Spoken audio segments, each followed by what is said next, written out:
Hello, everyone. Welcome here. Can you please tell me in the chat if you can hear me and see me? Please write down in the chat that we are connected. Perfect. Hello, hi. Great. So I would like to welcome all of you. I hope some of you, I can see familiar names that you were here also yesterday for our 3 sessions. So I am happy that I can see so many familiar names here. Welcome. My name is Marek Palan. I work for Ventures Books as a marketing manager. And with my colleagues from our team, we created this event as a part of our work. What we do, I would like to first introduce what we do in Ventures Books. You probably know a lot, but I will try to summarize it. We represent Pearson and Cambridge University Press here in Czech Republic. We provide methodological support for these 2 publishers. We also doing events like this, like webinars, regular webinars every month, or if the condition would allow it, we would do like face-to-face conference. We really like to do that, but in this uncertain time, we prefer to go online and connect with you during webinars. So a part of the methodological support and all of that, we also do distribution, which is a crucial part of it because it allows us to do the methodological things, to create content for you, for teachers and for your students. We distribute all the main publishers such as Pearson, Cambridge University Press, or Oxford University Press, or Macmillan. So if you are looking for some book supplier, we are here for you, and we will be happy to help you on that matter.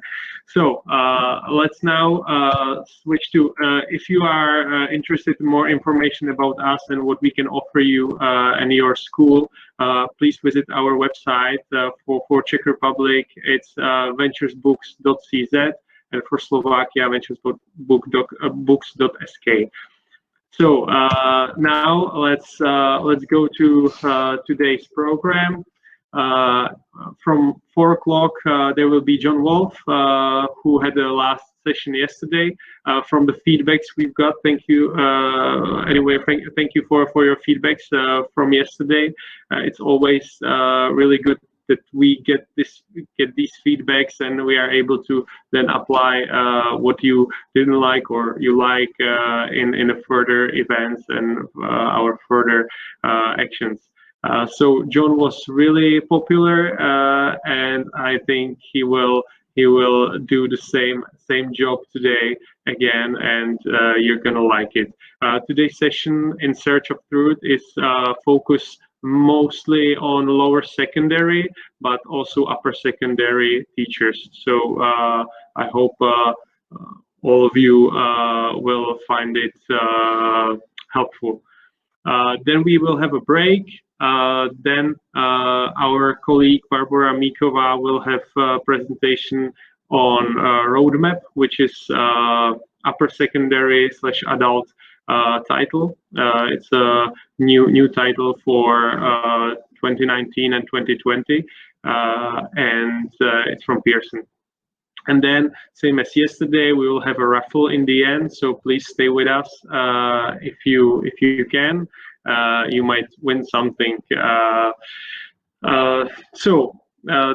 That's it for the program. One last thing, as you probably noticed, we had to change our schedule, and we had to cut one session because of teacher trainer Rob Dean got sick last week. So I apologize for him.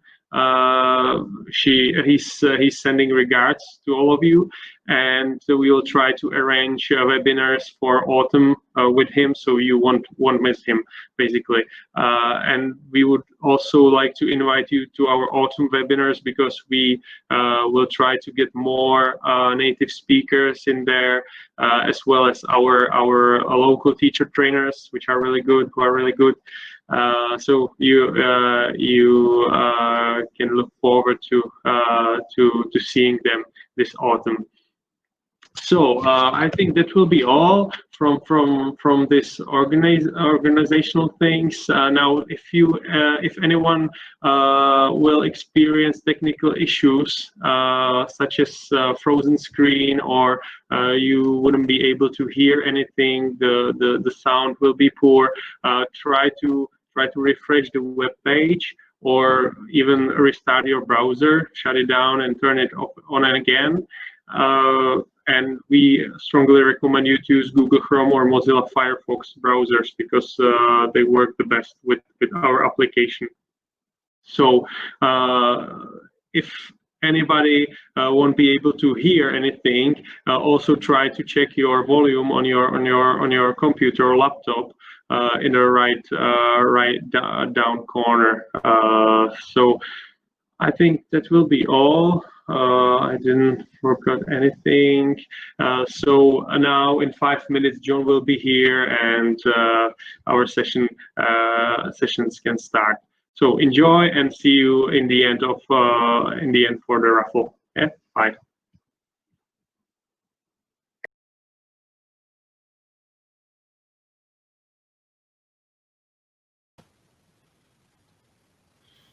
Okay, hello everybody. Can you hear me? Please, just a quick yes, we can hear you in the chat box if you can hear me.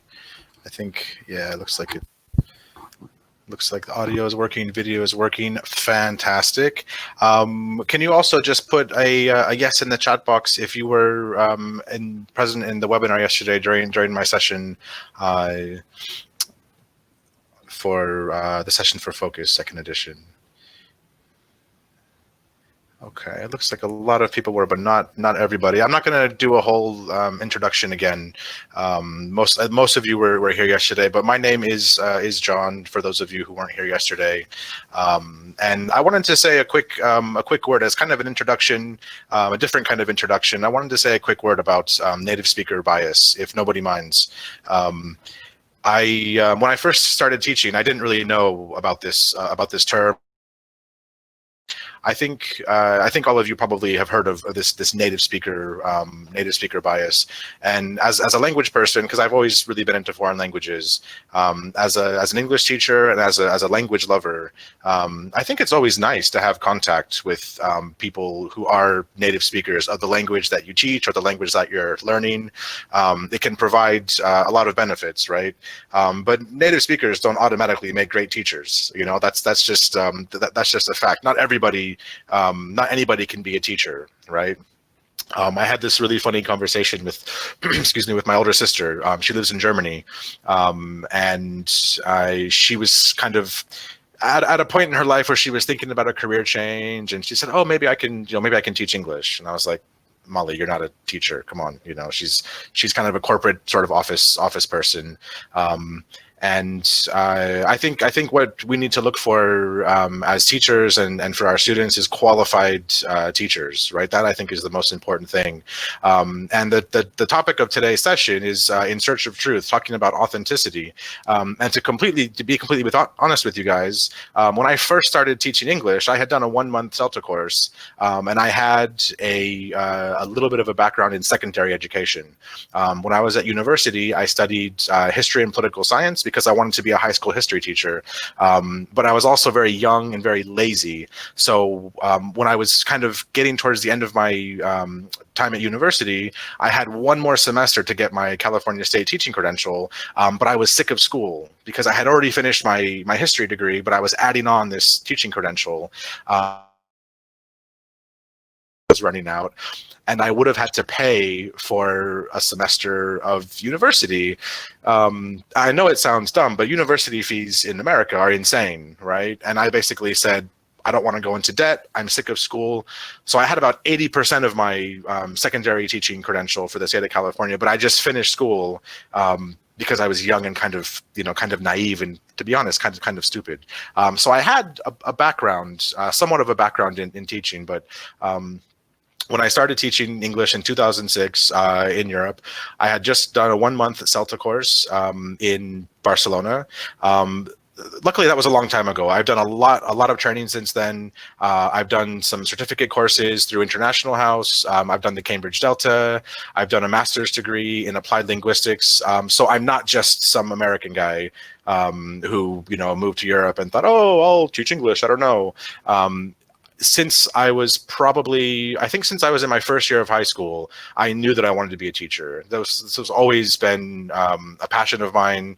It was always kind of my goal in life was to teach and to help people in some way. It took me a while to find the right place for me, and languages is basically where it was. So I think we all have to be a little bit careful with that native speaker bias. Like I mentioned before, as English teachers, as language learners, it is nice to meet somebody and to talk with somebody who speaks the language that you're teaching or you're learning as a native speaker, but that doesn't mean they're good teachers, right? It doesn't always mean that. But it's an unfortunate. I think this native speaker bias is kind of an unfortunate part of the business that we're all in. But I think basically we just need to look for qualified teachers, right? That's the key, and qualified teacher trainers as well, right? The last thing I'll say about this is that I took Spanish when I was in high school. I studied Spanish, and my teachers were non-native speakers of Spanish. For some reason, even though there's a lot of native Spanish speakers in Southern California, where I'm from, my teachers were all non-native speakers. And when I finished high school, I thought I was pretty fluent in Spanish. And I started working in a customer service job, working with lots of native Spanish speakers. And I was on my break, I was speaking with them in Spanish, and they heard I had pretty good pronunciation. I had pretty good vocabulary. I was quite fluent. So they were speaking to me very, very naturally, right? And I had no idea what they were saying. I was just kind of not completely clueless, but a lot of it was because of slang, things like that, slang, some vocabulary, the speed at which they were speaking. But I think what that means, it doesn't mean that I should have had a native Spanish speaker as my teacher. I think what that means is I needed more work with Spanish outside the classroom, right? Because there is a little bit of a difference in what we do in the classroom and what happens with language outside the classroom. And I guess what a lot of us end up doing is trying to emulate that sort of real world communication experience in the classroom, right? Which is not so easy to do.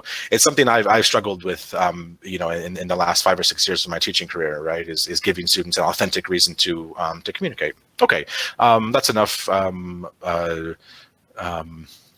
That's enough of that. Let me get going with our topic today. As I mentioned before, the workshop today is called In Search of Truth.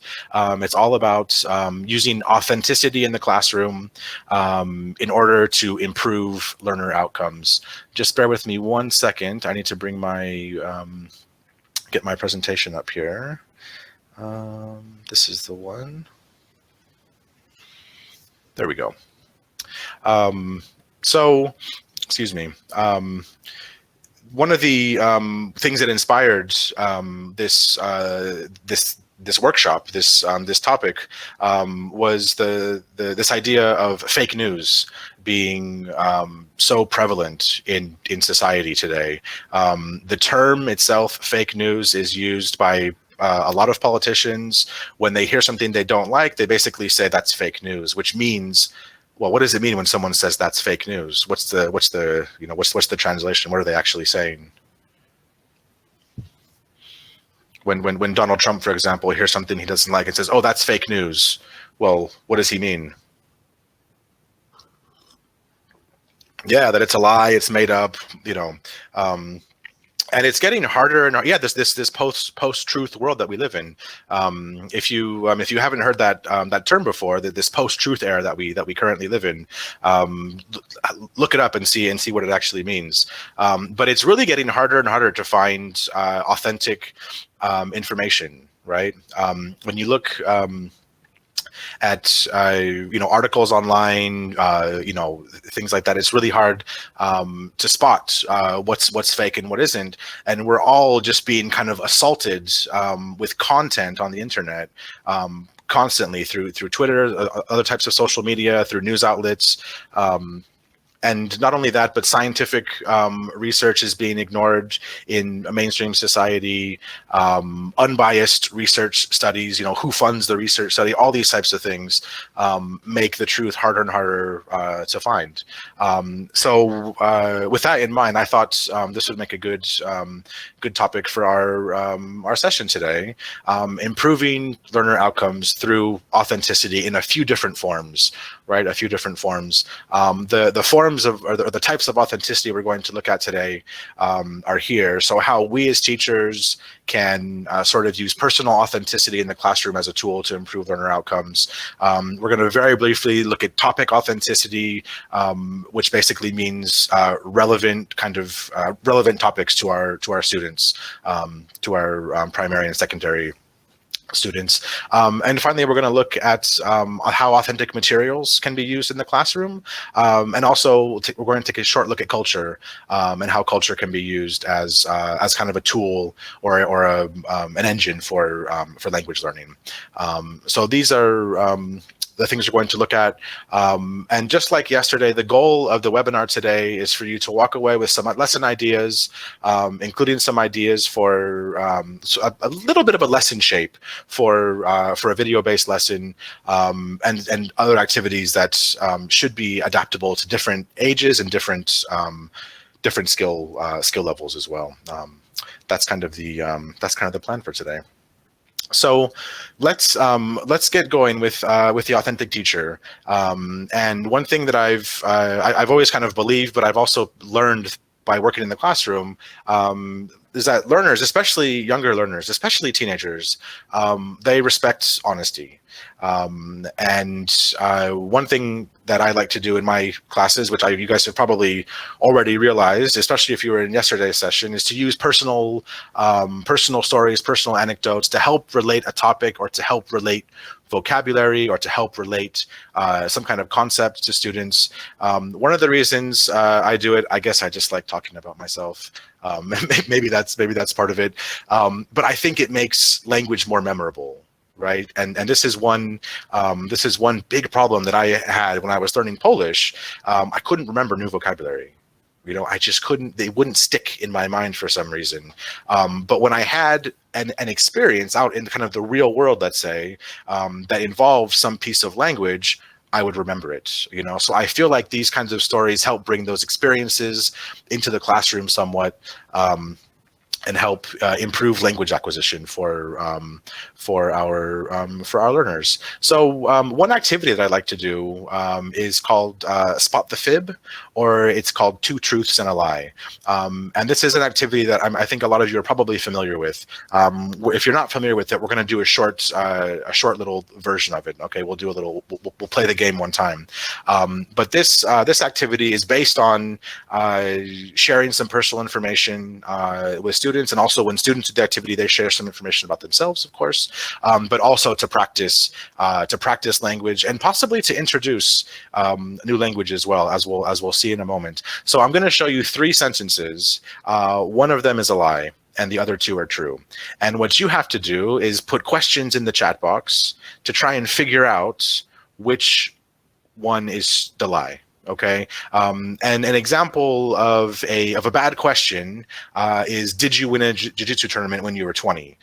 Because I'm allowed to lie, obviously. So you'll have to think of some questions that might expose one of these as a lie. So just take a moment, see if you can stick some questions in the chat box to try and catch me out, to try and catch me in one of my lies.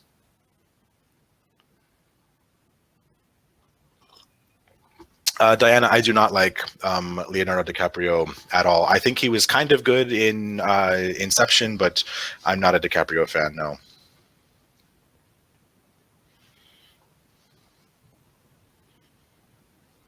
He was kind of good in The Revenant, that film that came out a couple years ago with the bear attack.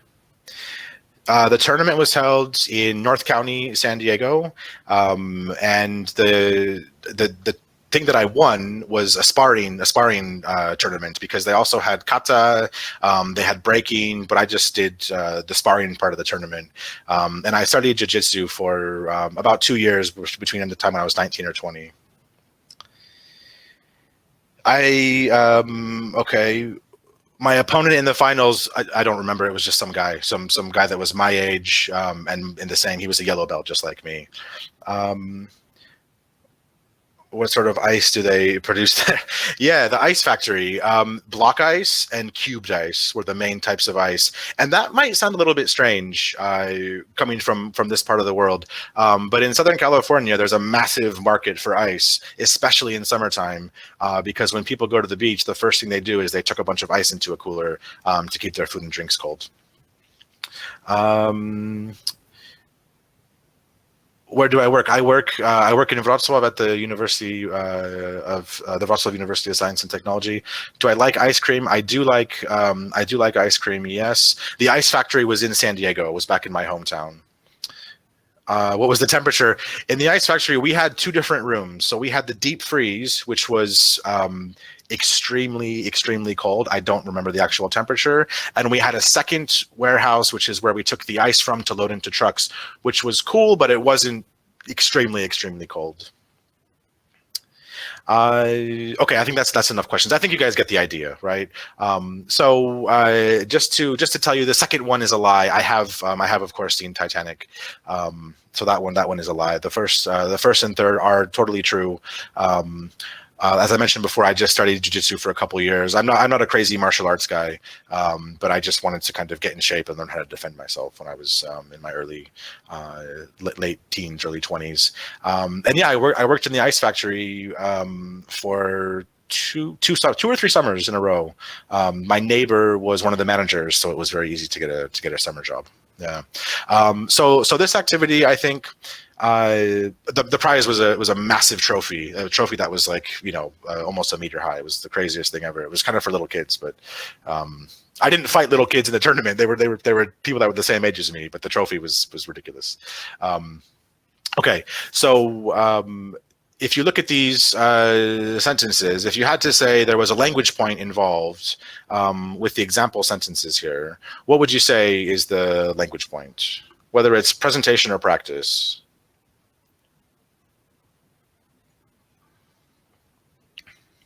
Any ideas? Yeah, based on the sentences, present perfect, contrasting present perfect with past simple, right?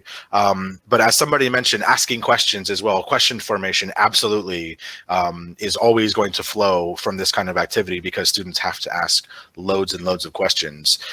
So it works for a lot of different language points. And as I mentioned before, you could actually present present perfect to your students in this way, and I think it would be clear that the meaning of "I have never seen Titanic" I think would be quite clear, even if students had never really seen present perfect before. I think they would still get the meaning of the tense, but also it can be used to practice, right? It can be used to practice contrasting past simple with present perfect.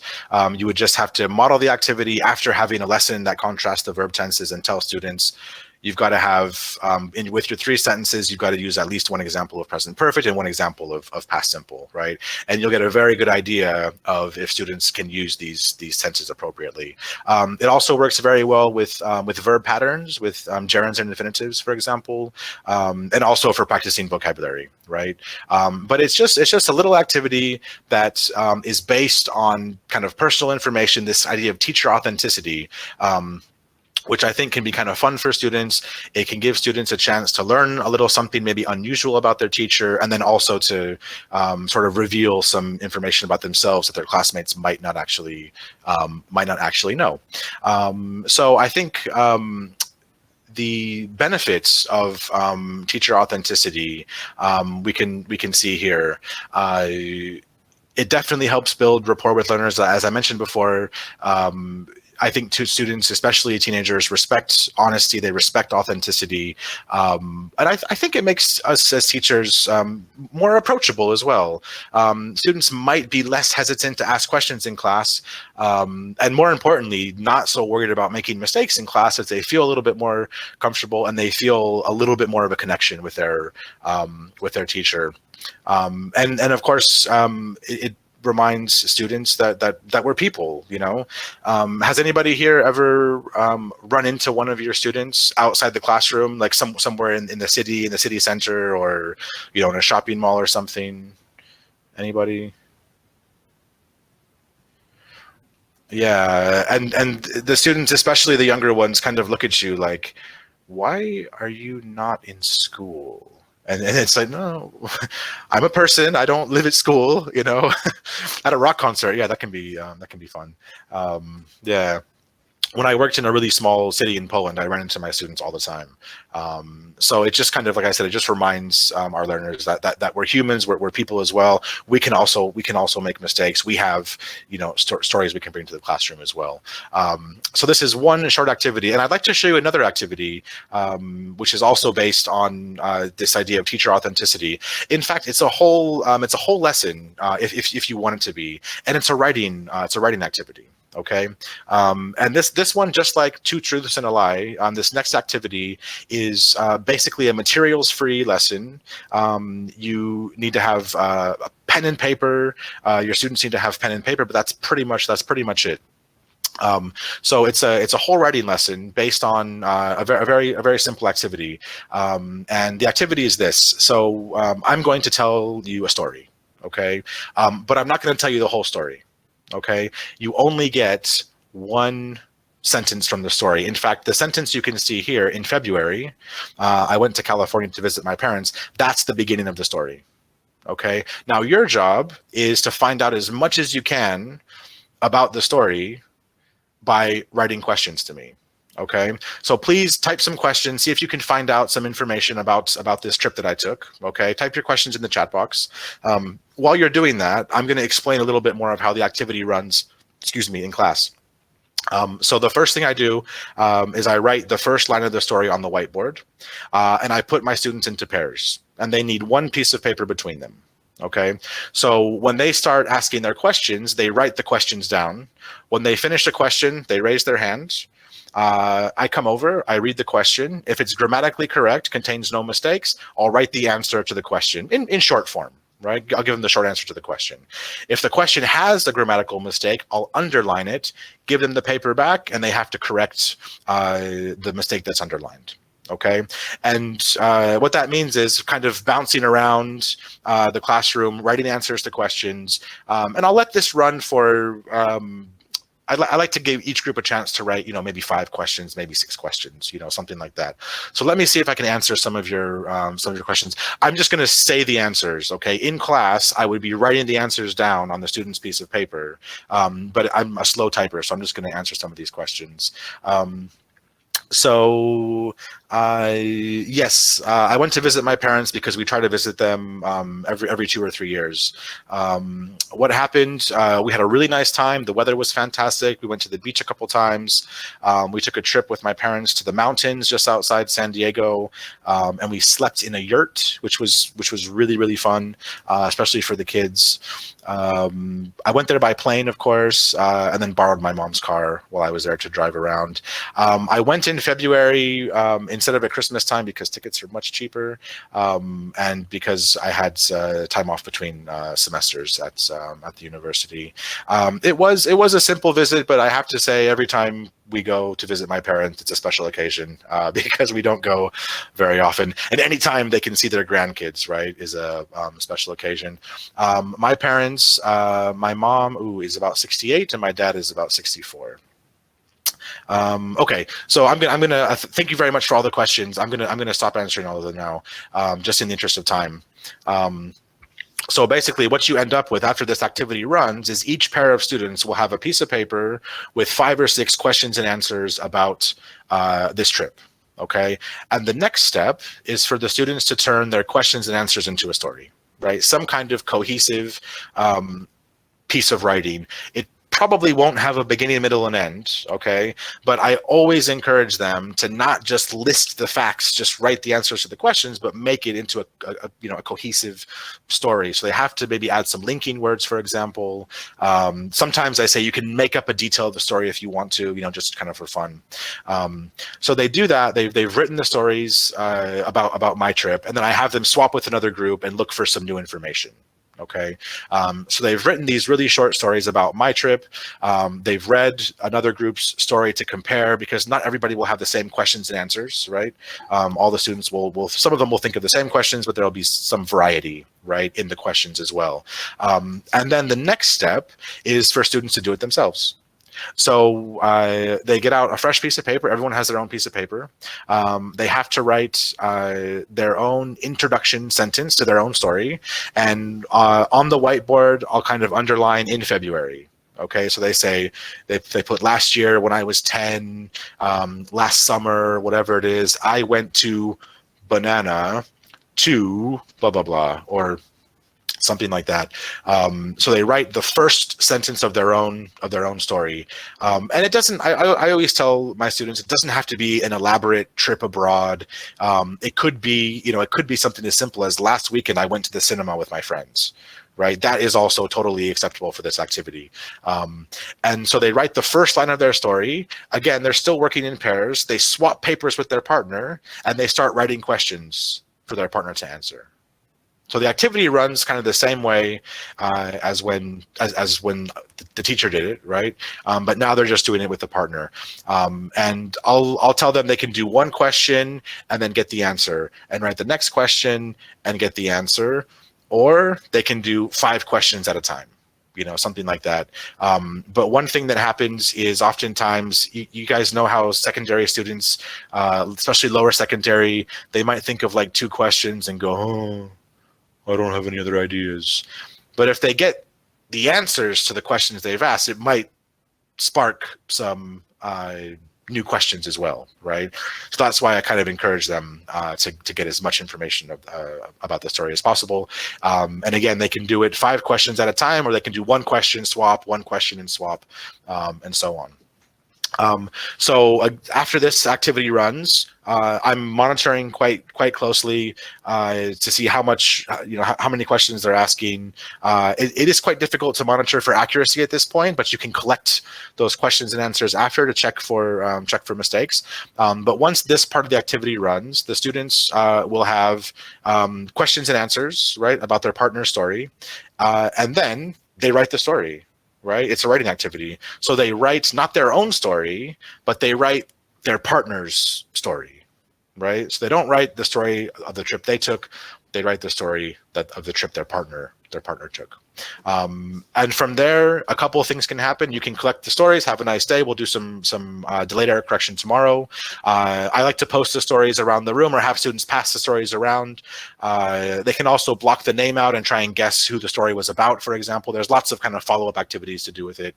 But one thing that I picked up from a training session somewhere is when students write something, it's really good if somebody reads it, which might sound a little bit silly, but if they've written it, somebody should read it, even if it's one of their colleagues, right? If they hand the papers to us, obviously we're going to read them, but it's quite good if they can kind of see someone reading it. It's a sort of a little bit of sort of instant gratification, I suppose you could call it. Okay, I felt like I moved kind of quickly through that activity. Are there any questions about that writing activity?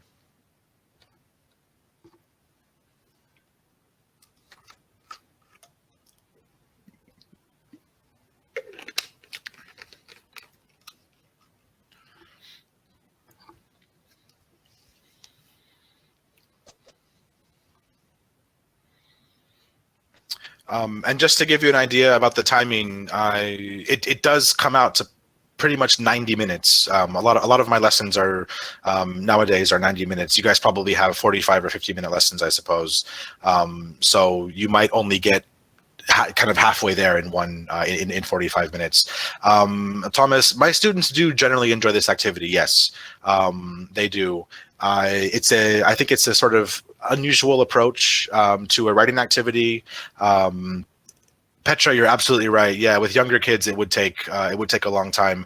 One way to kind of help with that is to limit the number of questions that they write, and just say, okay, 5 questions will be a very, very short story. It's one way to help with the timing for the younger ones for sure. But yeah, students do usually get a kick out of the activity, and I think one of the things we're talking about authenticity. This is not just about teacher authenticity, but student authenticity, and also kind of respecting and showing that I like to show that I place a value on what my students bring to the classroom. Do you know what I mean? Everyone has stories. Everyone has different vocabularies, things like that. So it's quite good. I always encourage my students to speak up in class, to share things about themselves, getting to know each other better. Thank you, Petra, as well. But I try and encourage my students to show my students that what they come to the classroom with is still valid knowledge, right? Is still content that can be used in the classroom, essentially. Okay, so that's the writing lesson. And different topics can come out of this as well. And moving along to our next section, the idea of topic authenticity, which basically means relatable, tangible topics that have something to do with our students, not abstract concepts, but things that kind of actually relate to students. And it can be really challenging to find interesting topics for secondary, especially I think lower secondary students. And I went from working in a private language school with primary, secondary students and adults to working mostly with lower secondary students. And at the time in Poland, they had, it was called gymnasium, which is basically middle school. So it was 3 years before high school, which was all lower secondary. And the first year students there were still quite young, quite energetic and interested in learning. And then as they got a bit older, from second class to third class, you could kind of see them start to move to the teenage dark side, and slowly kind of lose interest in everything, roll their eyes all the time, which I think really makes this idea of topic authenticity challenging, but important. It is very difficult to find topics that interest students. So there's a little short activity. I like to use puzzles if I can in my classes. I found a lot of students have minds that kind of crave and respect and like puzzles. Here's a puzzle for you. These are all anagrams, and each one is a topic that can be, I think, that can be quite useful for younger learners. Okay, just see if you can unscramble the anagrams. I'm gonna shut up for a moment. In the chat box, if you've got one, you can just type in the answer. So we've got some, once again, anagrams of, I think, useful topics for younger learners. And again, when you've got an answer, just stick it in the chat box.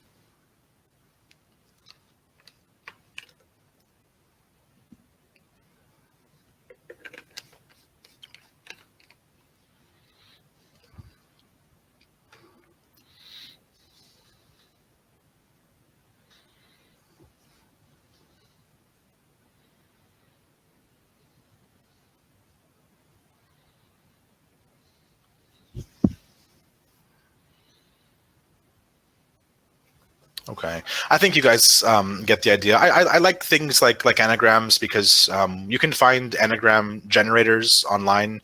I don't have any links to any, but if you just look up, anagram generator, you can find ones to quickly make anagrams, because it's it's not hard to make an anagram, but you have to be careful you don't miss out any letters, otherwise they just become kind of impossible. Here's the answers, by the way. And if you've got students who don't like solving puzzles and they look at these jumbled up letters and just think, oh my gosh, that's my personal nightmare, how could you provide a little bit of extra help for students who don't really like solving puzzles? What might we do with the anagram?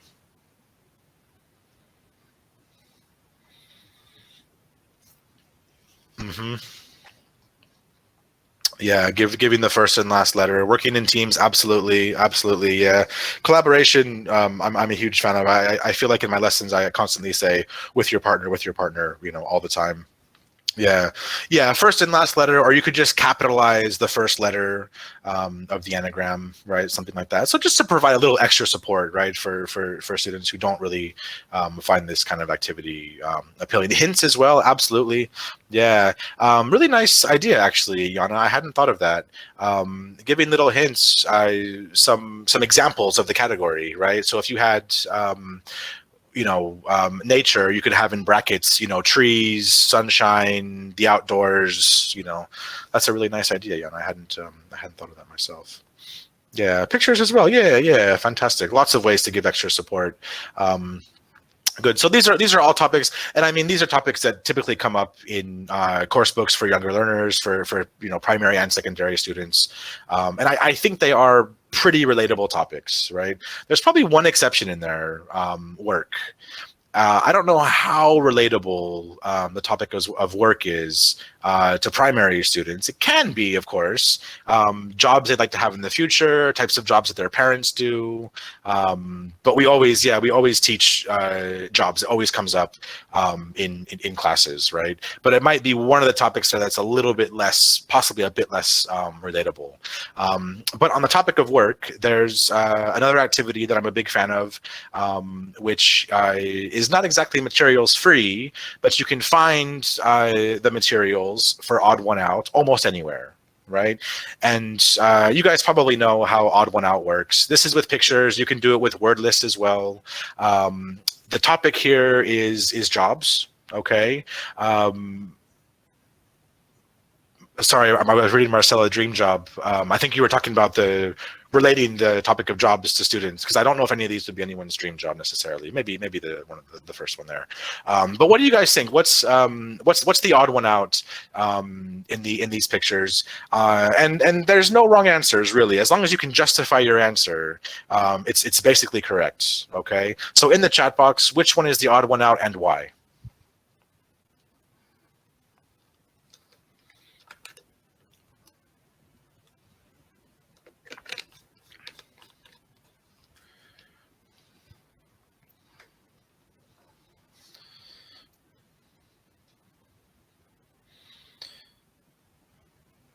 Okay, a lot of people putting the third one. Yeah, I mean, you could say the first one because they're working with food. The third one, yeah, washing cars because it's working outdoors, for example. There's lots of possibilities, right? And I like odd one out because you can give students a chance to kind of justify their answer. And I come from kind of a social science background. And one of the things that appeals to me about social science, that appealed to me about social science, was as long as you can justify your answer, it's basically correct, right? It's not exactly like mathematics where it's either right or wrong, So just kind of a fun activity with pictures, with word lists as well, where it doesn't have to be with pictures, using flashcards for odd one out as well. Incidentally, all of these except one are jobs that I've had in my life, part-time jobs, mostly when I was a student. And the one job I didn't have is the third one, washing cars. But my very first part-time job was working in a restaurant. I was a pizza delivery driver, and then I was a pizza chef. And I was actually tossing pizza dough in the air, working at this Italian-American restaurant that was run by two Sicilian brothers. And the second one, I worked also when I was a student, I worked customer service for a trash company. Thank you for calling Waste Management. This is John. How can I help you? That was a really interesting job. People got really, really worked up about their trash not being picked up. It was pretty insane. And then I also worked at the front desk at a hotel for about a year when I was a student. So again, odd one out. We're on the topic of topical authenticity, but this could be a nice activity to help practice some lexical sets, right, for some vocab practice, or introducing something like jobs as well. Okay. Let me see. Okay, so moving on to authentic content, right? authentic materials can be quite useful in exposing students to more, let's say, more natural uses of their target language, and it can also make our lessons a bit more memorable, right? And I'm a big fan of using authentic content, and I have spent a lot of hours looking for articles that I can bring to my classroom, looking for videos, scouring YouTube to find just that right video for a 30-second lead-in, to a lesson, for example. And I think really when it comes to authentic materials like videos, articles, podcasts, things like that, the investment in time, it really pays off when you can use these lessons over and over again, right? When you can use them with more than one group. It's not always the case. I don't know if you guys teach the same levels. I teach a lot of the same levels now, so I can reuse my lessons, but it's not always the case. And then another thing that happens with these lessons is they get outdated. Some of these things, if you have a news article, for example, well, it's only going to be news for so long, right? Until it's old news and no longer really that interesting. So these lessons can get scrapped sometimes, and then you've got to redo them or rethink a new lesson, which can be very time consuming. But the process that I undergo for when I want to find something like that is step one is to find a video or a text, right? I don't do a lot of work with podcasts. I've always wanted to be a teacher who works with music, works with podcasts, but I've never found really appropriate podcasts to use in the classroom. Not really. So step one is to find a video or a text. The second thing I do is I watch it a few times, and then step three is to do the language work. Right. That involves finding enough vocabulary to make a lesson out of it, or a grammar point that's repeated a few times. Whatever it is, it can be quite time, comprehension questions, lead-in activities, all these types of things. It can be quite challenging. Now, what I'd like to know from you guys is if you go looking for some extra materials. Oh, okay, Catalina just put NYT Modern Love podcast. Have you guys, maybe we can share some resources here for a moment. Have you got any favorite websites that you use for additional supplementary materials to bring into your class that fall under the category of kind of authentic materials? If you've got a site like that, please stick it in the chat box so we can share this with each other. TED Talks, absolutely. Yeah, I'm a big fan of TED Talks. I teach a lot of C1 and C2 level students, and I use The Guardian. BBC, Radka and Thomas, BBC is fantastic. But I think when you get above the B2 level, it can be a little bit challenging. I think BBC doesn't always challenge really, really high level learners, but BBC is good. Yeah, I'm a really big fan of The Guardian. I like their stuff quite a bit. I've used The Economist as well. Again, that's with university students. Okay, not really with secondary students though. What's Boggle's word, Simona? Is it just a website with articles and things?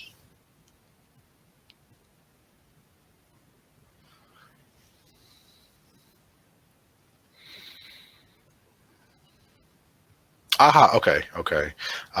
Yeah, there's also good stuff for younger learners. British Council has some good stuff. One Stop English, I think, has some good things as well. Yeah, Petra, British Council's got some nice stuff. So there's lots of resources out there. There are lots of resources out there. Sometimes you can find full, lesson plans, all the materials ready to be printed, that kind of stuff. But some things we talked about: videos, text, podcasts. But what about course books? Now, I know Wider World has teamed up with the BBC to bring in some nice culture videos and some nice culture readings, things like that. And I really think that nowadays course books, they're starting to blur the lines between, material readings or listenings that are for the classroom and ones that are actually authentic. I think the materials are getting better and better. Vox Pops, Petra, yes, that's also a very good example. They are getting kind of better and better. One small problem that I do have with lower level materials is the speed at which some of the videos and listenings speak at. But to be honest, with with A1, A2 level students, they need that kind of extra support. I think it can be quite encouraging when they can understand a whole video, which might not be spoken at the most natural speed, right? But in terms of videos, okay, so we're going to take a quick look at video lessons. Here's another little odd one out activity. Here's some features of a successful video lesson, but one of them is not. So just take a look at those, and in the chat box, type or just put the number of the one that you think is not necessary for a successful video lesson.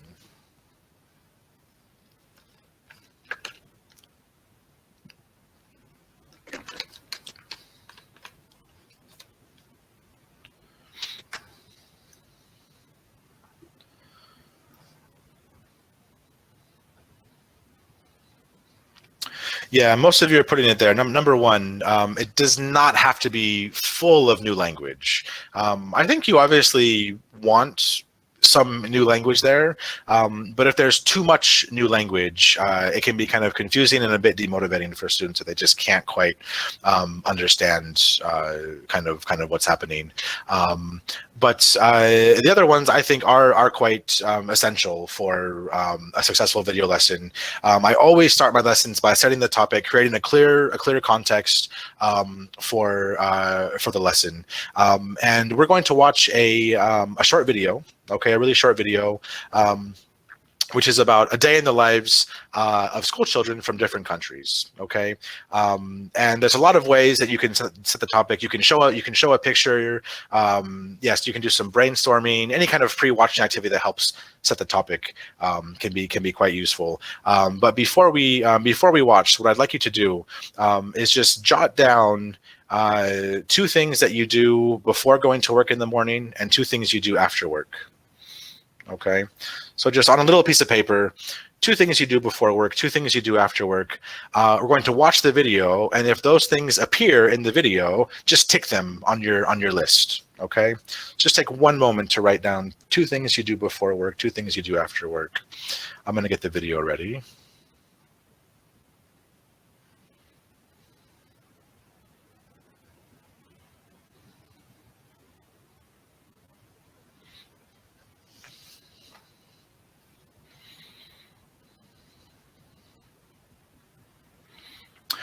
So this is your gist task, right? And I like to start with a gist task. I always give my students watching tasks. I often joke and say, okay, we're going to watch a short video, but you can't just sit back and relax and watch. You've got to do something while you're watching. So your task, again, if you see the things that you've written down that you do before work or after work, just tick them on your piece of paper. Okay. What does a typical day of a school child look like? Do children around the world do the same things? Let's see. In the morning, they get up, wash their face, brush their teeth, and have breakfast. Then they go to school. Some take the bus, some walk, and some go by car. School is hard work everywhere, and there are different subjects for the students to learn. But school can be fun too, and they can play with their friends in the breaks. After school, there is time to meet friends and family, play, relax, go to clubs, and do sports. Some children help their parents with the housework. They help with shopping and preparing food. Okay, I think you guys get the idea. So just in the chat box, was there anything that you had on your list that showed up in the video?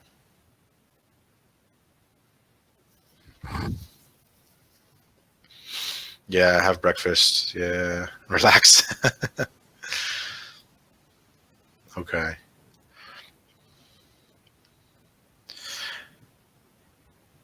So this is one possible type of type of watching task. That's just one example of kind of a simple sort of watching task. Let me get my my presentation back. Just one moment. And some other examples of watching tasks, you can ask students to predict 5 pieces of vocabulary that might show up in the video, right? We're going to watch a video about people's daily routines. What are some things that you think they might say? And you could get some nice collocations, you know, eat breakfast, have a shower, brush your teeth, get the bus, you know, things like that. You also have, in this video, you had students from a few different countries. You could have them write 5 questions they have about daily routines in Papua New Guinea or Japan or England, and see if they're answered in the video. Another one that I like to introduce the topic of a video is the jumbled title.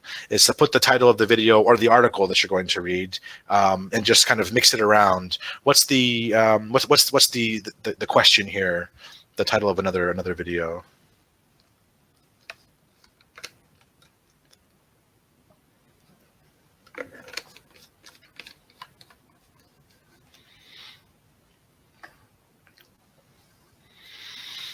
Yeah, that's right. Yeah, do smartphones make you smarter?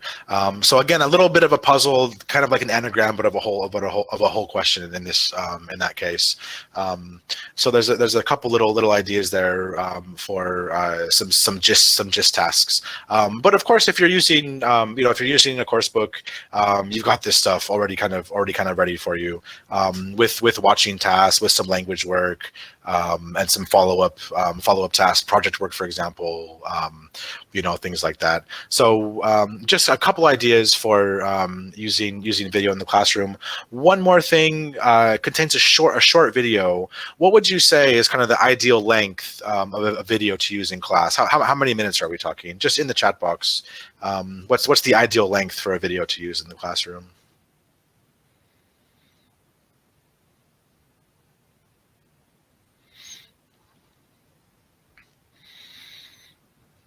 Okay. Yeah. Those are, I would say 2 to 4 minutes, 8 minutes for a double period. Sure. Yeah. 5 minutes max is a kind of a good rule. I think if you go longer than that, we risk losing people's attention, possibly.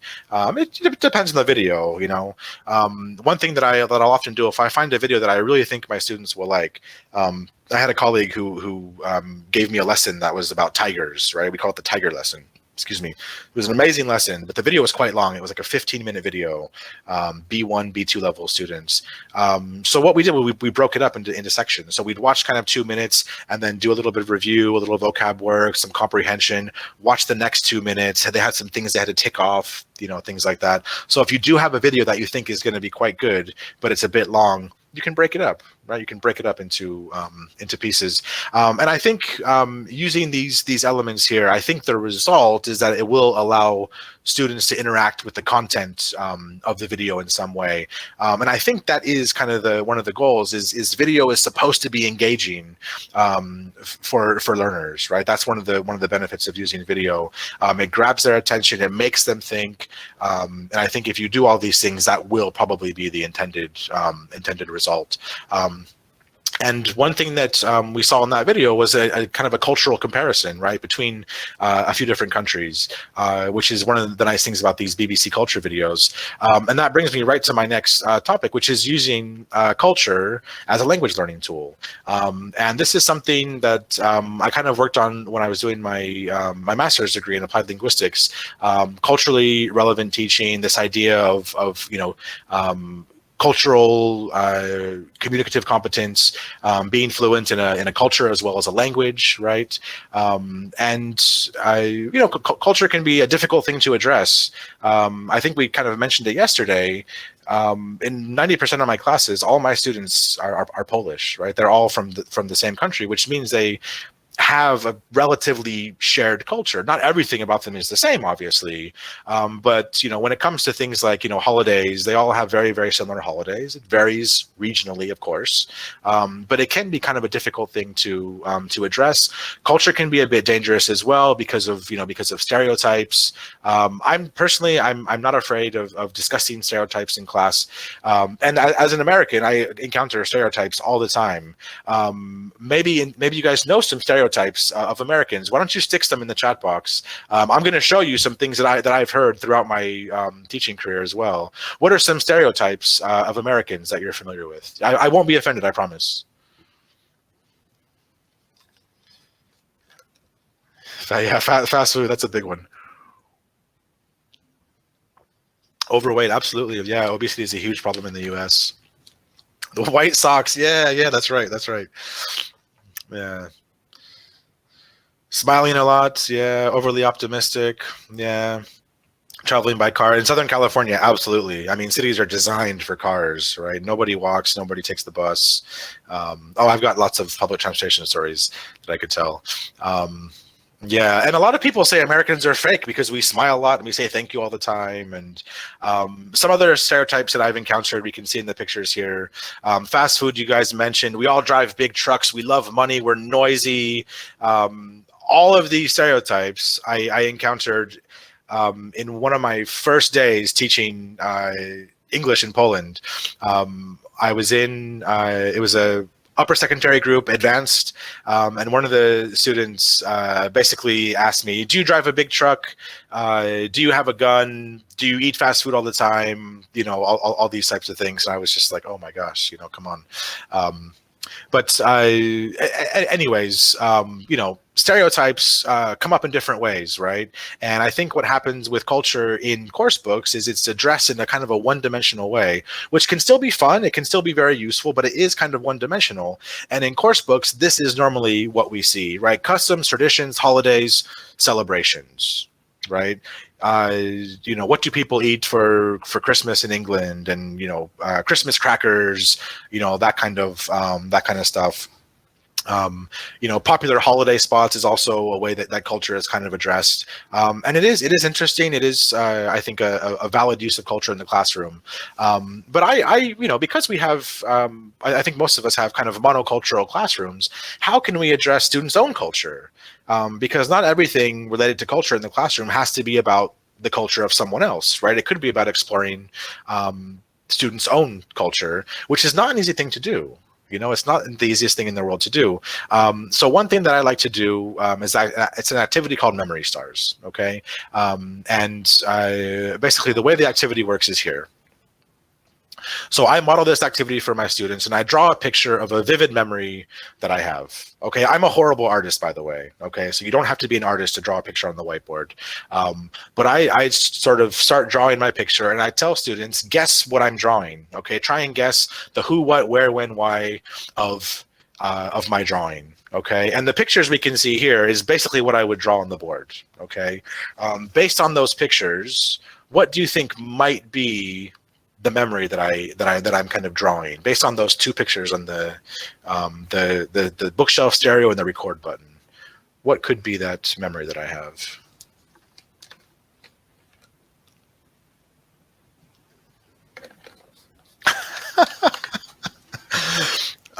No, it's not an acid trip. It's it's a memory I have when I do this session kind of face to face. I'm sorry, I should clarify, not the picture of the Aurora Borealis, but the pictures on the bottom right-hand side, the record button and the bookshelf stereo. Yeah. So when I do this lesson, I draw more. I draw a picture of myself with lots of hair, and I have students try and guess how old I am. It's a memory I have from childhood. I wasn't recording myself singing, but I used to record songs from the radio. Did anybody else? Kind of like piracy, yeah. I used to record songs onto a cassette tape that I heard on the radio. Did anybody else ever do this when you were younger, or maybe now even, record songs from the radio? Yeah, it was a big part of my of my youth. You know, as soon as I started getting into music, it was about 1993, 1994. And remember, I'm from Southern California, and you know, like Los Angeles gangster rap was really, really popular in the early and mid 90s, and that's the music I liked, was, you know, was gangster rap. But my parents were a little bit on the conservative side. And Public Enemy, absolutely. And my parents said, you can't listen to music with bad words. You know, they didn't allow me to watch The Simpsons, and I couldn't listen to music with bad words. So if I wanted to hear my gangster rap songs, I had to record them from the radio. So this is a really vivid memory I have from my childhood, being in my room doing homework, listening to the radio. Excuse me. And as soon as one of my songs came on, I'd jump up and hit the record button. And I had all these tapes of songs that I'd heard from the radio, lots and lots of these kind of tapes. I didn't ever accidentally record anything else. No, I didn't. But this was this was a really vivid memory from my childhood. So what I do in class is I model this activity. I get the students to figure out as much as they can. I clarify the memory, and then I ask students to do the same thing. Okay, you might be wondering, like, what does this have to do with with culture, right? It has a lot to do with culture, in fact, but it's not always so straightforward. So one thing that comes out of this exact memory that I have is the idea of censorship, right? Because one of the reasons I had to record the songs was because the radio in the US is basically censored. Right, you don't get, certainly in the 90s, there was no bad language, there was no references to drugs or to violence and things like that. Certain types of violence, of course. So censorship kind of comes out of it. And censorship is different in different countries, right? It is kind of a cultural concept, right? Is the idea of censorship. So what I do sometimes with students is we talk a little bit about censorship, things like that. So different topics come out of this, right? If you think about your students, right, your secondary students, your lower secondary students, what kind of memories are they going to have? Well, some of the things that come out when I do this with secondary students are things like this, right? School trips, family holidays, first concerts they went to, experiences abroad, those types of things. Right, those types of things. And what slowly starts to come out is that students have some shared experiences. Maybe they didn't go to the same, on the same school trip or the same exact holiday at the same time. But some of these kind of shared experiences that people have from their past is an indicator of a kind of shared culture. So this is one way, I think, to help kind of address students' own culture in the classroom, which is a little bit more subtle than asking students questions like this, which I've done before, right? I did actually ask a group of students, is food important in Polish culture? And they kind of looked at me and they just said, no, not really. And I said, what are you talking about? Every time my wife talks to her mother on the phone, they talk about food. Every single conversation is like 50% food and then 50% gossip or whatever it is, whatever it is. But when you try and address culture in this real direct way, write down and discuss 3 features of your culture. It's hard for us to address and kind of assess our own culture. It's not an easy thing to do. So this memory stars activity, using memories that we have, is kind of I think a more subtle way and kind of a fun way as well, to students to reflect a little bit on their own culture. Other topics that come out of this activity we can see here. Transport, you might think I'm crazy, but I have had some pretty amazing lessons on public transportation with secondary students. A lot of your students and a lot of my students take the bus to school, or they take the tram or the metro or whatever it is. And everybody's got a story about using public transport, young and old, right? We've all got something to say about it. Lots of topics can come out of this kind of activity. Food is one of them as well, right? Food is a topic, something that I'd love to talk about. Comparing food in different countries, different regions of one country as well. Some countries, if you think about China, for example, China is such a massive country that the cuisine varies vastly from coast to coast in China. On the topic of food, I have a tricky question for you. What is the most popular food in the United States? In the chat box, what is the most popular food in the US?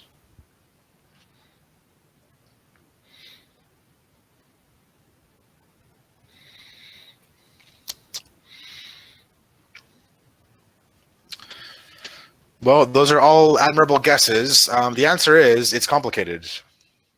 It's very complicated based on the state or the city that you're in. It could be something completely different.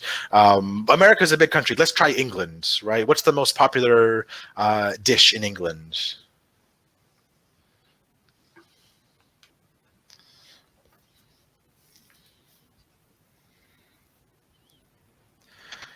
Yeah, Radka and Miroslav, you guys got it. It's curry. It's chicken tikka masala. Chicken tikka is the. It's not fish and chips, believe it or not. Yeah, it's not fish and chips. As delicious as fish and chips are, it's curry. Yeah, it's curry. Just one little idea for an activity on how to kind of explore culture in the classroom. You do get a lot of these types of lessons in course books, which can be valid, but it's also nice to give students a chance to kind of reflect a little bit more on their own culture, which we can also find in course books as well, right? Asking students about their own places to visit in their country and food in their country, things like that. So the idea here again is different aspects of authenticity. Authentic teachers, authentic topics, authentic materials and content will hopefully, the idea is, will lead to authentic communication in some way, and maybe create a more memorable learning experience for students, as well as creating a nice, comfortable environment for students to learn in. And Margita, yes, thank you very much. That is the end of the workshop today. The book materials came from Wider World, and that's all from me today. Thank you again for attending. It was nice to be here with you guys again. Enjoy the rest of the conference. Okay, take care, everybody. Bye bye.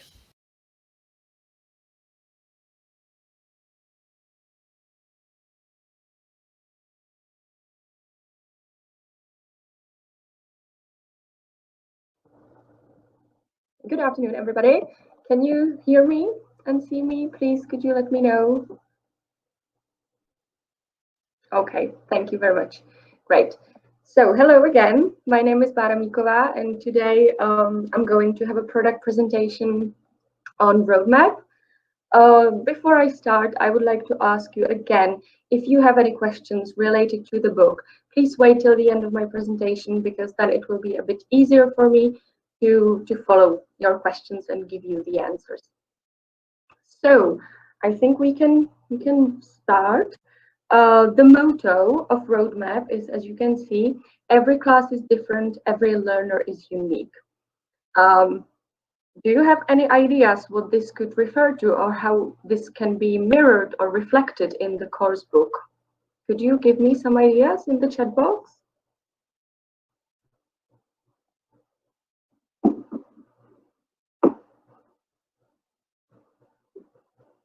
Flexible content, exercises supporting different learning styles. Yes, exactly. Okay, so this is basically what the book is about. So I'm going to explain this a little bit more in detail. Thank you. Okay, good. So I'm going to start with some key information. So what is roadmap actually? How roadmap works? So roadmap is a new adult and upper secondary general English course, and there are altogether 8 levels. Level A1 and C1/2 will be available next year. They haven't been published yet, but the rest of the levels are available. You may see that there are also plus levels, so A2 plus, B1 plus, and B2 plus. These are there because this course book is targeted mainly at adult students, and sometimes adult students struggle with moving from one language level to another, but they are still somewhere in between, and this might be a little bit demotivating for them. So that's why the authors decided to incorporate these middle plus levels, so that students can feel like they are making progress, and it raises their confidence and makes them more motivated. The whole course book is written in British English.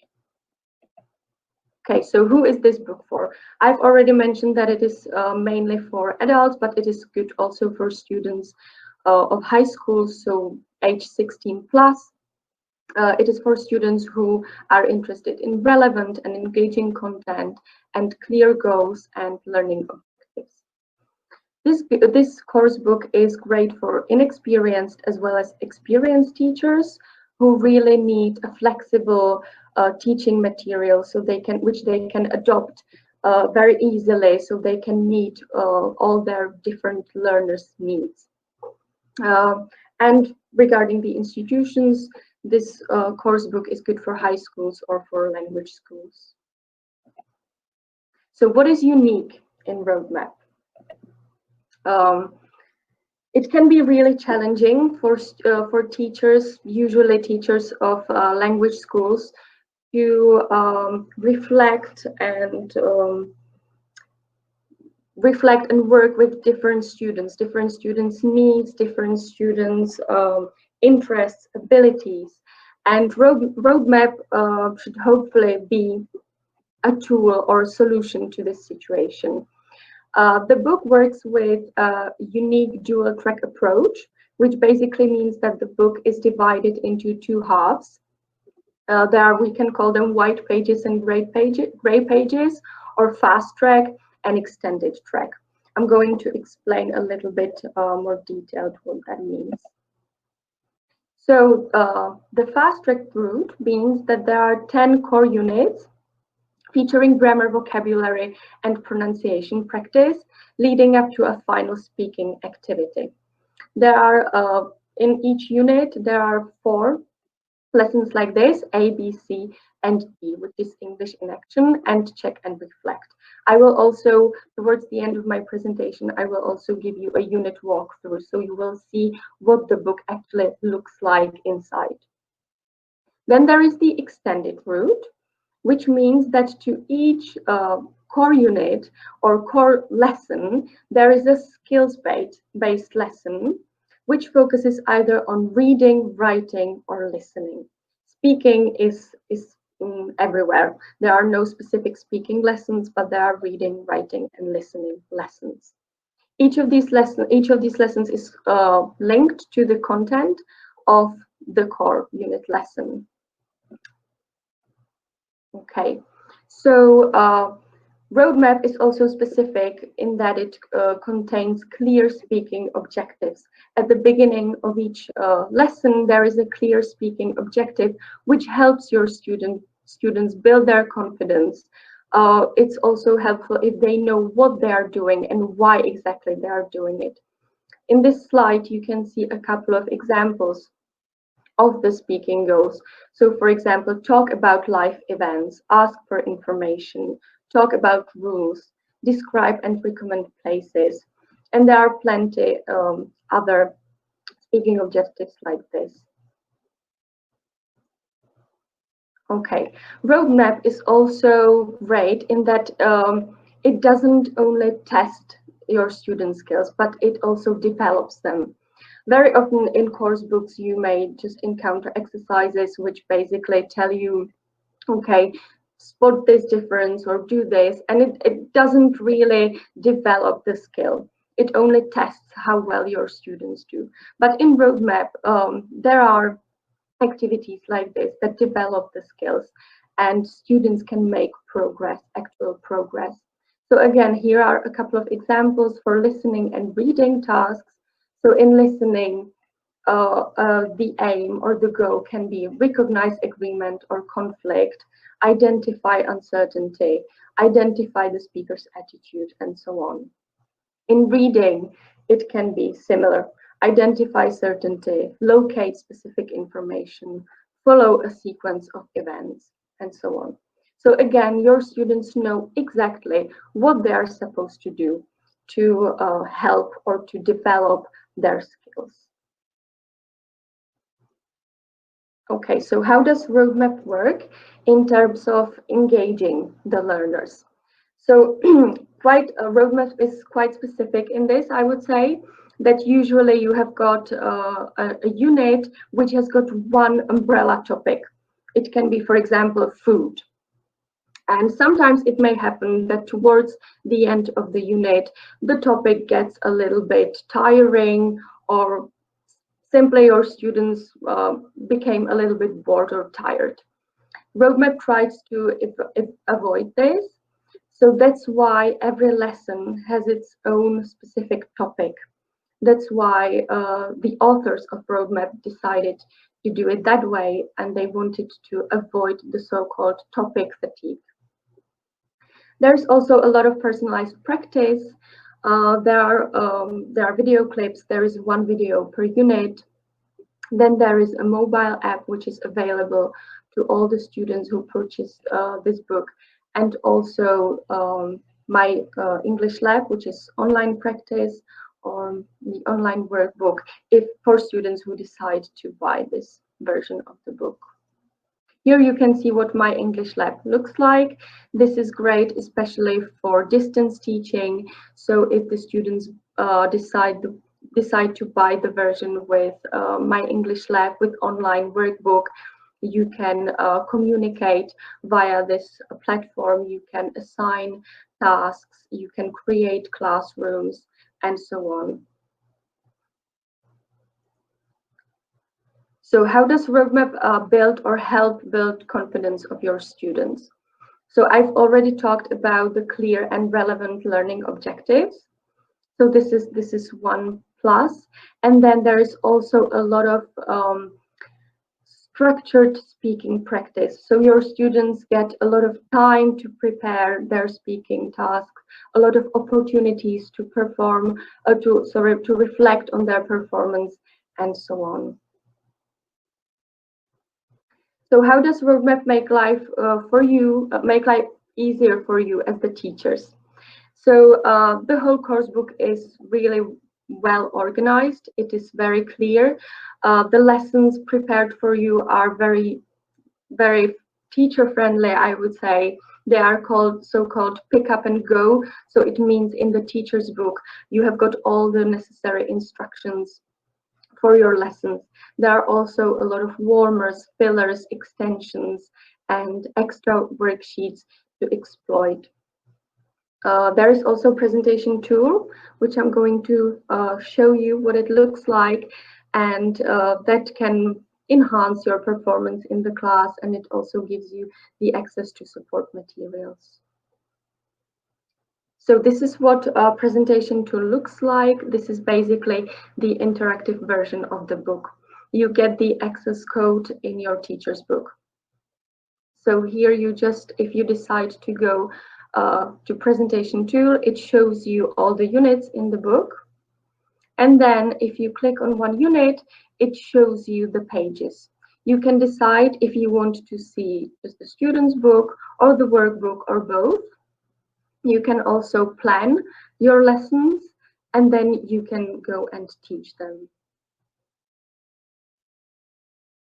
Here you can see some useful widgets in presentation tool.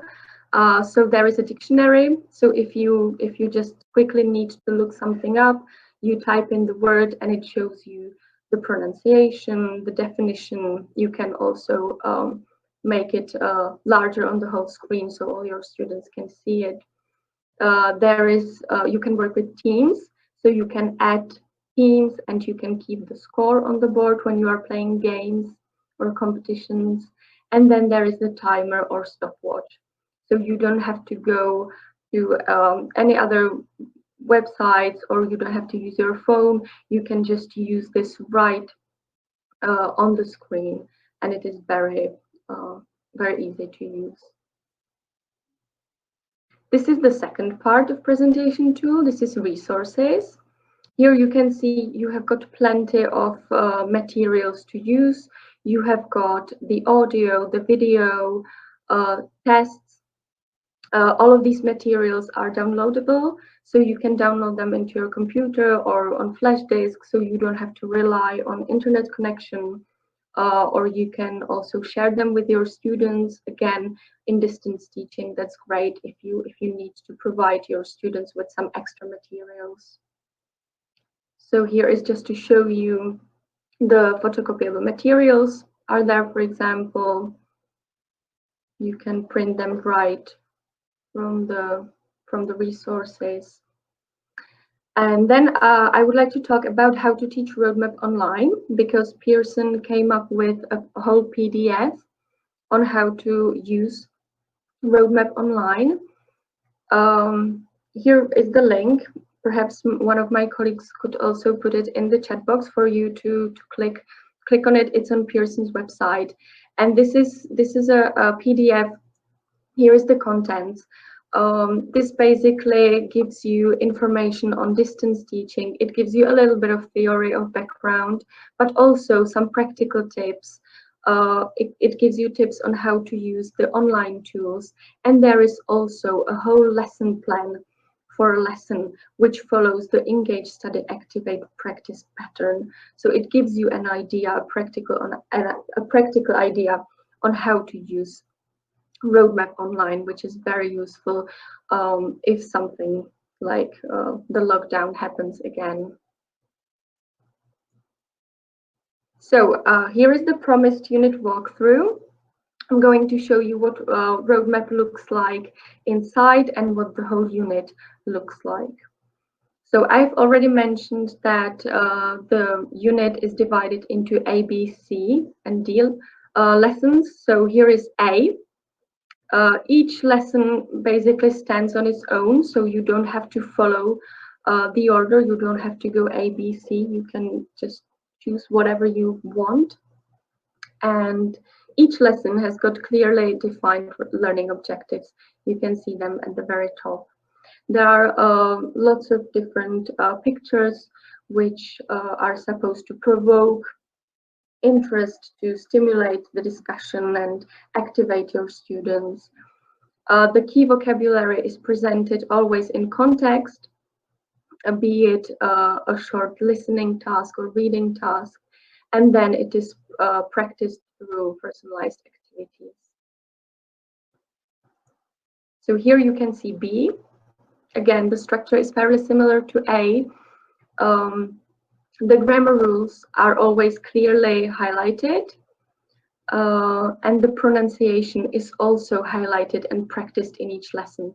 I think this is great about roadmap because it doesn't have a clear pronunciation box, because I think sometimes your students might be a little bit afraid of practicing pronunciation, or it might be a little bit intimidating. So that's why the pronunciation here is basically integrated into the grammar and speaking tasks. Very often these tasks focus on pronunciation in real communication. So you might see word stress, intonation exercises, and so on, which I think is great. The speaking tasks, as I've already mentioned, are carefully staged. They give a lot of time for your students to prepare a lot of models, and so they help build your learners' confidence. Okay, so I skipped C because that is fairly similar, but here we have D. The lesson is always called English in Action, and it's a lesson which focuses on functional language. It also refers you to a video. If we have some time, I can play a short piece of video later. And then there is the check and reflect page. So this is basically to review everything that was in the previous on the previous pages, and it also refers you to the extra practice in workbook. So if your students need a little bit more, you can go to the workbook. So here you can see the gray pages, the skills-based lessons. Develop your reading, writing, and listening, and each of these lessons basically focus on different genres such as stories, articles, reviews, factual texts. So all your students get the chance to practice all of these genres. All of these lessons are, of course, all of these lessons basically contain also speaking, listening exercises, and so on. So it is all together. Okay, here is what the workbook looks like. There is extra grammar and vocabulary practice, extra functional language, extra listening and reading, writing practice, and there is also the answer key. So this is a very important piece of information, I think, for you to consider, that the key, the workbook key, is in the workbook. Okay, now the components. So there is, of course, the printed version of the book, and your students get access to digital resources and the app. There is also the students' book with online workbook with online practice, which you access in My English Lab. And there is also the printed workbook. For teachers, there is the teacher's book, again with digital resources and assessment package. So you get different types of tests.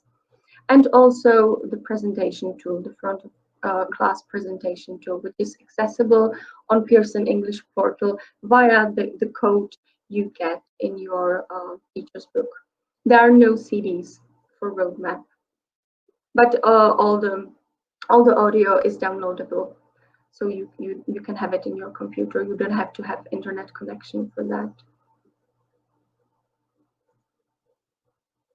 Okay, so this is it. I think we still have some time, so I can play a little bit of the video for you just to show what it looks like.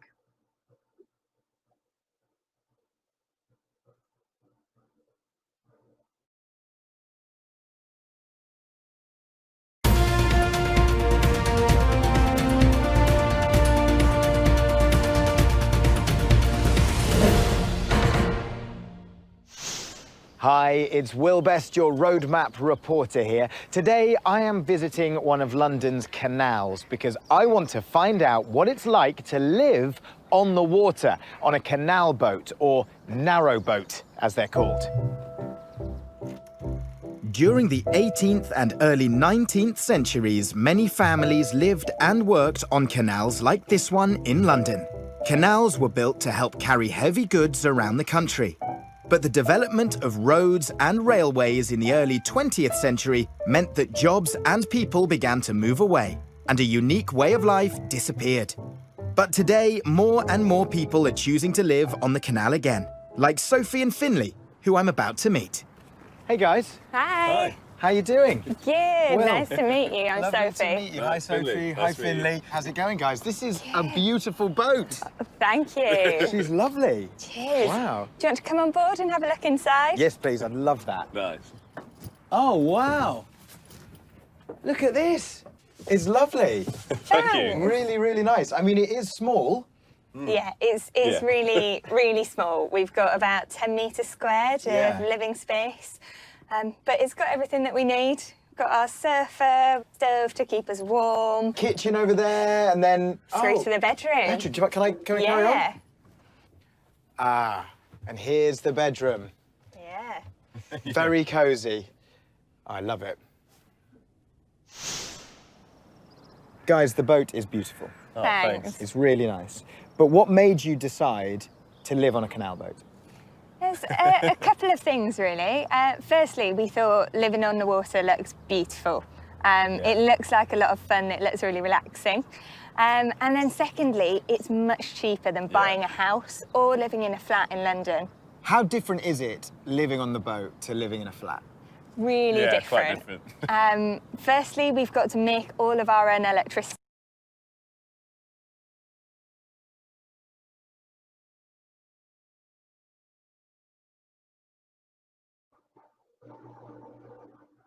All right, so that was the video. There is, as I said, one per each unit, and there is also a worksheet to accompany the video. Okay, so here is some additional, or if you are looking for some additional information roadmap, you can visit either our website, Inventors Books, or Pearson's website. And of course, you can contact either me or my colleagues if you are interested in more information, if you are considering buying this book for your students, or if you would like to, if you would like us to visit you at school. Have we got any questions here? Are all the text videos listening in the textbook authentic? They are semi-authentic, let's say. Some of them are, some of they are not. So if you watched my presentation yesterday on Focus, the videos, all of them, or the BBC videos, they are authentic because they are made in collaboration with BBC. These videos aren't. So it's like half and half. Okay. Any questions? Any other questions?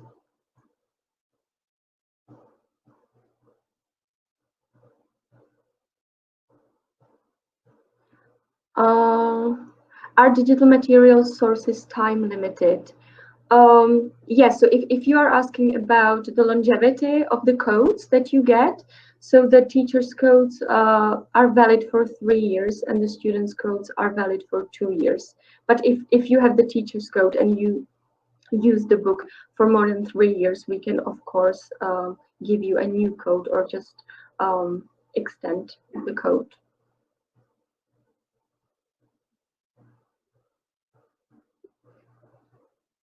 Okay, are there any other questions?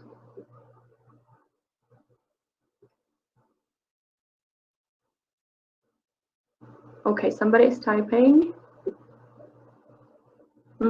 Yes, you're welcome. Okay, so it looks like this is it. So thank you very much for your attention. Thank you too. And as I said, feel free to contact us if you need more information on roadmap. And I hope you will enjoy teaching from this course book because this is something really, really new and special, I would say. Okay, so thank you very much and see you soon. Bye bye.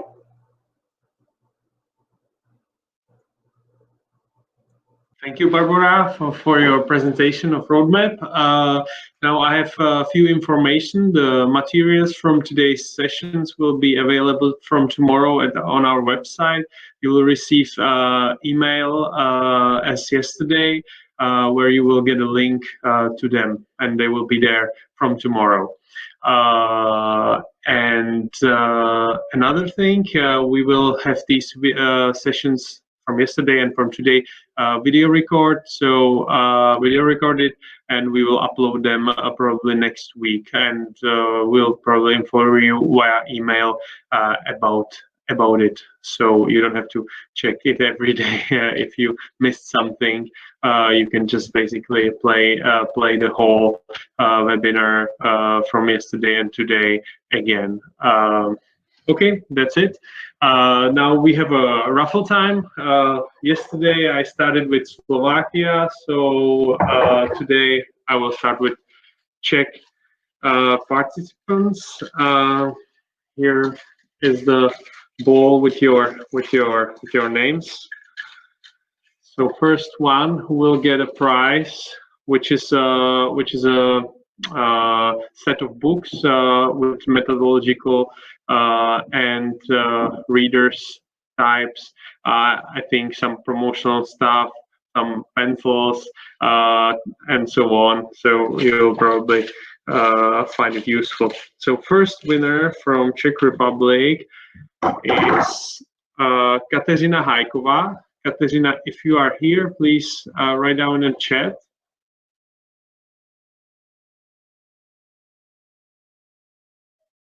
If Kateřina is not here, I will try someone else.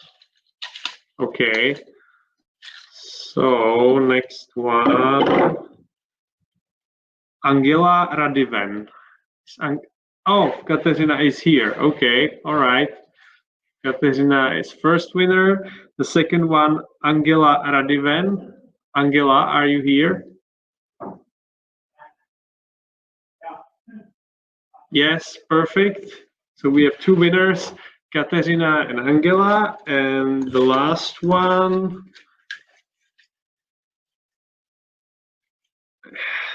This one. Mrs. Lenka Vývodová. Lenka, are you here? Please let us know. Yeah, great. All right.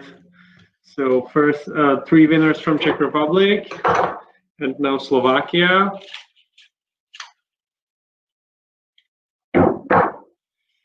Mr. Jaroslav Cakovský.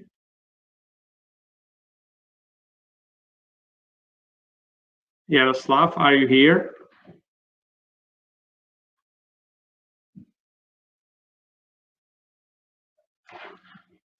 Looks like he's not. All right. Another one. Martina Jaroščáková. Martina, are you here? Great. All right. First winner.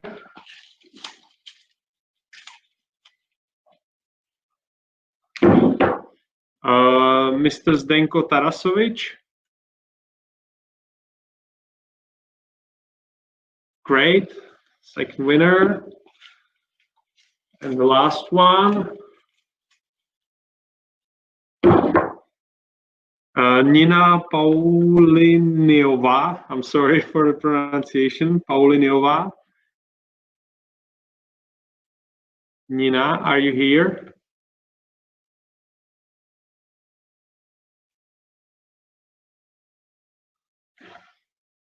Probably not. All right. So last one. Anna Luteranova. Anna, are you here?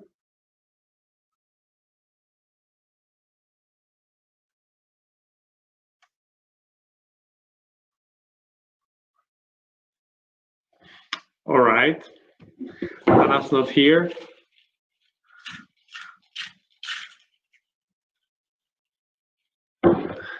So would it be Darina Yarabkova? Darina, are you here? Please write down in the chat if you are here.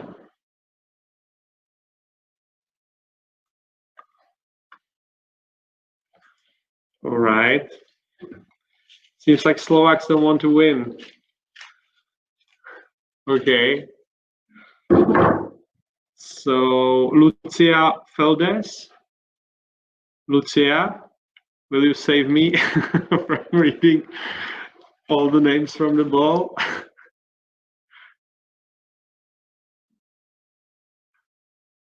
Not here. It's impossible. All right.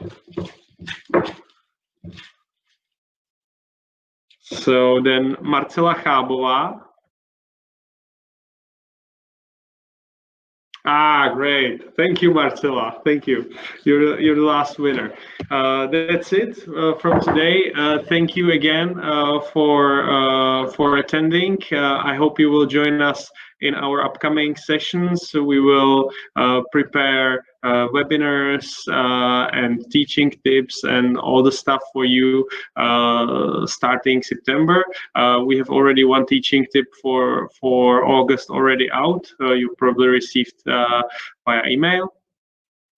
So thank you for being with us and see you sometime soon. Bye bye. Have a nice evening.